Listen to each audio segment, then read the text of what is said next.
Magkuskus ng mukha kasi walang magawa. Kaya eto, magkukuskus tayo ng mukha natin. Kasi katatapos lang maligo.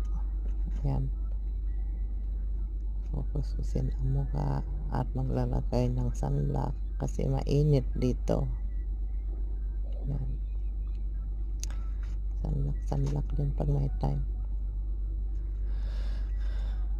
Para matanggal yung mga pikas-pikas sa mukha. Ayan. Sige, kuskusin mo lang.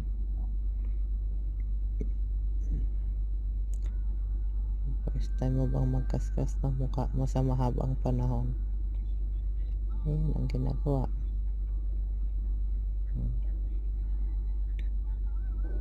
Diba? Tagal ng panahon kung kailan tumanda tsaka pa natutong magkuskus ng mukha. Ayan na. Hindi naman ako matagawat eh. Kuskus lang para sa mga dry skin. Ayan. Okay. Yan na. Tapos lalagyan ng cream. Yan. Yan ang gamit ko na Nivea cream para hindi siya nagpabakat-bakat.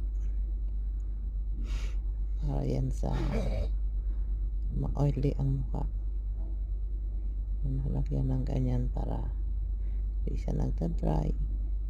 Kasi yung sunblock parang bumabakat siya. Nalagyan mo ng ganyan para pumantay-pantay ang kulay. Diba? O ayan na. Hindi naman tayo matagyawat na tao. Minsan kuskus din ang mukha para fresh. Fresh ba? Kunyari fresh. Diba? Fresh. Kunyari. Oh. Diba? Ayan na. Oh, diba? Oh, saan ka pa?